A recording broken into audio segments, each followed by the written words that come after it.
G'day, we're back talking about our takeaways from 2021. We're looking back and reflecting on the year that's been and dragging out the best bits and the points that will help you have a better 2022. G'day, I'm Simo, that's Ed. Hi. And you're tuned in to the Fastline Track Growth Show, where we talk all things karting and business. So Ed, the second 5 points, Yeah. the second 5 takeaways. That's right, the bit that makes it all hang together. From 2021. Yeah, So, let's dive straight in there. So one of the things we realise, everyone is human. Quite a deep point, this. we're going to get philosophical, are we? We might do. You know, you felt it. I think whenever we get into stressful situations and things happen, we can sometimes get a little bit into ourselves. But it's important to remember that your customers, the people that work with you, everybody around you is human as well. So you just have to sort of like really remember that it's like it pays to be a little bit empathetic every once in a while. Oh yeah, everyone's human. Yeah. Everyone will make mistakes. Everyone sees things differently. Well, yeah, which is a strength and a weakness sometimes. So you've got to learn to understand and interpret that and react to it slightly different. Yeah, if there's somebody that you work with and they sort of suddenly like snap, it's probably not you at the moment, you know, so just take a step back and just assess where it's all at, because many things can get said in a heated like moment and you know they can have repercussions for a long time. But far better to sort of understand a little bit about where they're coming from. Doesn't necessarily excuse it if it's a member of staff, but there's probably just a conversation to be had. Just remind them that 2021's a rough year. We don't speak like that to each other around the office though, or and they can move on from there. Yep. Just hit a nerve there with Simo. Let's dive into the next one. Your customers don't give a shit how bad it is for you. That's probably true. I know there's going to be some customers. What? Yes. There are people that are just generally very empathetic, and you're going to think of one of those customers and go, oh no, they're always there for me. Yeah. But on the whole, your customers, they're not really bothered about how bad things are doing for you. They come to you for their own reasons. And we have to remember that. With them. Yeah. What's in it for me? That's right. It's a key cornerstone of marketing, but it's a key cornerstone anyway. Yeah. Well, look at our relationship. I very rarely, you know, bits and pieces that are going on in my life, but we don't dwell on them, and rightly so. It's got to be about you for at least 10% of the time. Spend longer thinking about your customers and what's going on for them rather than your own stuff, even when things are tough. And it's such a valuable takeaway lesson. It was a valuable takeaway lesson at any time, but it's really come to the fore over 2021. So I know I've listened to some of the conversations. I've been in the Zoom calls. I've heard you picking the phone up and going like, you know, so what's happening with you guys? Where are you at? What are you thinking? If they've said something that is closely akin to something that's going on at Fastline, that's the only time that you introduce it into the conversation. Up to that point, it doesn't matter what we're going through. They're the customer. Let's look after them. Yeah, that's it. You know, it's almost like an excuse. Yeah, it can be sometimes. You know, and customers don't want to hear excuses. Well, no, they've got their own stuff going on. Yeah. They've their own problems. Focus on those. We're pondering stuff. We've got all this stuff coming up in the last 12 months while we're talking about this, and got lots of analogies and stuff going on that we were probably thinking of at that moment. So, you know, they're not interested that you can only have 6 people there. They want something solved and delivered for them. So it's a tough one. Point number 8 is a mantra that has got me through the last 2 years. Is it? Okay. I think it's a biggie. And point number 8 is control what you have control over. Yeah. So I've got no control over the government restricting travel, putting us into lockdowns, telling us who can open and what can open, when they can open, and who has to wear a face mask and who doesn't. Yeah. I can't control any of that. So there's no point in dwelling on that. You know, I can control on how I react to that. Well, and that's the big one. We're probably going to skip over a major point in there, but you can control your reactions to stuff. Yeah. The way you react to stuff typically will determine how you're going to come out of this. So just keeping control over your reactions to stuff is a really good starting point. And then steps forward, just take control of the stuff you can control moving forward as well. Let all the other stuff drop away if it can.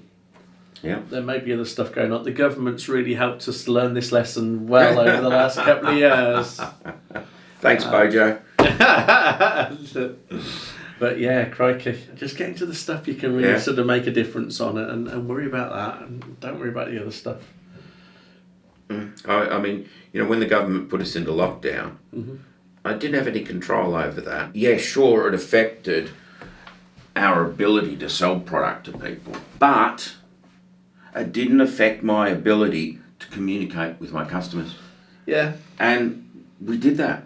We doubled up on our marketing. Instead of sending one email a week, I think through the first lockdown, I almost sent 2 or 3 emails out a week. Yeah. And they were read. You know, we didn't stop the newsletter. We kept that going. It would have been easy enough to go, oh, let's save a few quid and not send the newsletter out for 3 months. But it was like, no. We'll keep sending the newsletter out and we'll also make an electronic version open. And we did the Zoom calls. It's like they shut the place down, but they couldn't stop me from communicating and interacting with my customers and building those relationships. So, yeah, that's a great example of... Ironically, I think the time is now gone where this has probably been, the last 2 years has probably been the only time you'll have had plenty of time to really understand what's been going on at tracks around the world. Because people around the world won't have time to go and just have a conversation like they have had in the last 2 years. No. I mean, I remember many conversations that were 3 or 4 hours long. Yeah. With an individual track owner. Yeah, because they were scared. Yeah, it doesn't happen, does it? No. So it's been a fantastic opportunity. It's hard to see it in the moment, but reflecting back on 2021, it's been fantastic to go and get stuck into what's really going on under the skin and through the mindset. So that's been eye-opening, and that moment has now gone. I don't think it will ever return in our generation. So I've just now cursed it. We'll be here now in what we learnt in 2022. Ed, don't make false assumptions on how this might play out. But yeah, it's been a rare window. It's been nice in many respects. Probably hasn't happened in 100 years. Yeah, I'm trying to think. Spanish influenza. It has, hasn't it? There's been a couple of major world wars. Yeah. Where there were I guess so. neighbours pulling together. Oh, hang on. We've got Spanish influenza, we've got the Great Depression, World War One, and we've got World War Two. I didn't do that in chronological order. But other than that, no other time. There will be other times, but times are tough. It does give you a chance to get to know people better. Yeah. Point number 9. Yeah, this is a really valuable one. This is a biggie. This is a huge one. Yeah. It's one I've been trying to drum home for a number of months now. But it's get better at increasing your pricing. So important. Yeah. I mean, turn on the news.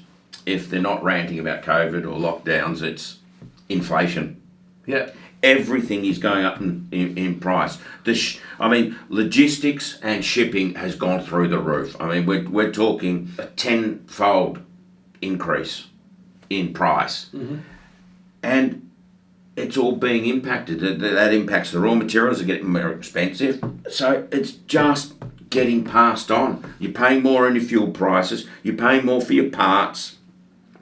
You'll be paying more for your food and all of the other stuff. It's everything. Some fella couldn't drive a boat down the canal. Yeah. So it's not the canal in Birmingham, is it? No, it's the one in Suez. More canals in Venice. Don't believe it. Yeah, so some fella couldn't go and drive the ship down the canal and it all got stuck for a couple of weeks. And that, of course, that just knocks on the cash flow of the supply chain. Well, it's not the big impact. It's just that there's no space.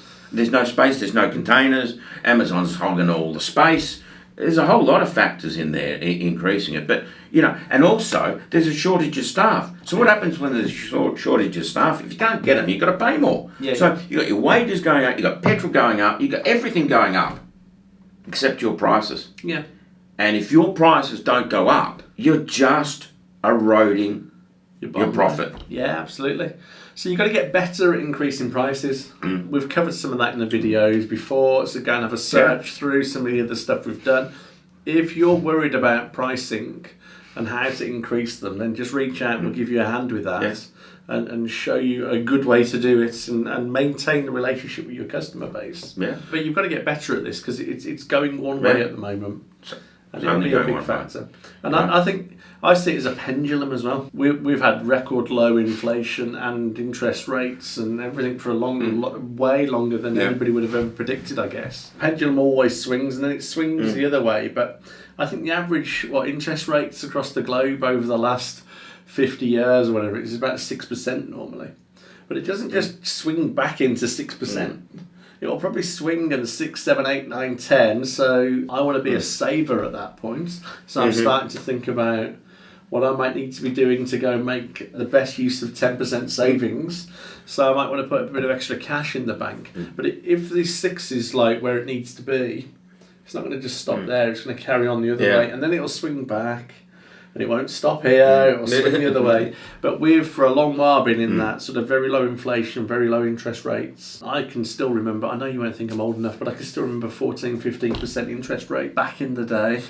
And that was doing, late 70s or something I was going to say 75. There you go. I think it's around. I think it's I was only 79. at school. For me, it's from the history books. You might have lived it. My grandpa told me about this. I'd obviously never experienced it. I was far too young. Do I think it'll? I don't think it'll go that way, but it might do. But I'd be getting ready for double-digit interest rates. So as it starts to move. This will start to impact. So one of the takeaways from 2021 is how to get better at increasing prices, but also I can start to look down the road a little bit and go, it might be an idea just to save a little and get on top of some of this interest working for me rather than against me. Yeah, get rid of some of your debt. Yeah. Point number 10, the last point. Now this is another favourite of mine. It's huge. And as I said in the first video, this is what got me through the last 2 years. So point number 10 is who you hang around with matters. A lot. And the old saying, it's hard to soar like an eagle if you hang around with turkeys. Interesting. I love that. Who you hang around with really matters. Oh yeah, it impacts everything. If we weren't working together, when the first lockdown came, could have been a totally different experience. I was working with you, and we had a bit of a mastermind group there. We've explained what a mastermind group is a couple of times, but we get a bunch of business owners together, and we sit around the table and we talk about problems within our own businesses. And opportunities. And things like this. But when it hit, it was sort of like, there were 3 or 4 of us from that group that just said, fuck it. Let's just go all out. Yep. We did the Zoom calls to the karting arena. We had Chris that did the Zoom calls to the hairdressers and things like that. We did. And it was sort of like we were all of the same mindset, whereas there was no one going, doom and gloom, where everybody else around me at that end of April, so end of March, beginning of April, everyone was in that mindset. It was like, the end of the world is nigh. Yeah. We're all screwed. Whereas we were going, no. I see this as an opportunity. Not quite sure what the opportunity is yet, but this is an opportunity. And it was that mindset of that group of people that I was hanging around with at that point in time It is that got me through it. It's a classic response, but you have to be reminded of it in the moment. And it is that, everything's just hit the fan and the market's been affected. What now? Well, go and speak to your customers. And that's not the first thing most people do. No. Quite a lot of them, as you rightly say, they'll just cover up and try and protect themselves. But actually, you just need to be bolder and braver than ever before. So you need to get back out there, go and show a bit of leadership, go and be that person. That's where you really make your money as a business owner. Yeah. I was just searching for the saying now, but is it fair seas never make a great sailor? Something like that, yeah. I think that was one of the American presidents came up with that. But yeah, what happens is there's lots of people get into business, they do well and they do okay, but they're not the metal, the true personality behind them. Maybe hasn't encountered something that's really tough. First time of trouble, they can turn around and run and get back to shore. Whereas if you're hanging around with the right people and they're sitting there and just talking about moving forward, suddenly your response becomes different. And if the 4 or 5 or 6 or 7 people that you're hanging around with are all giving you better ways to respond, you become better as a result. Still incumbent on you to be bold and brave, but boy, it really does matter who you hang around with. And it's okay to hang around with people that aren't, going to be massive for your business, but be really discerning about where you take information from and what you choose to act upon. Yeah, absolutely. Yeah. So there you have it. There are Simo and Ed's top 10 takeaways from 2021. I hope you enjoyed it. I want to hear yours. If you've had different takeaways, exactly. and you're happy to comment, put them in the comments down below. And even if you disagree with us, I'd love to hear that too. That makes it a lot more interesting for me. That's really cool.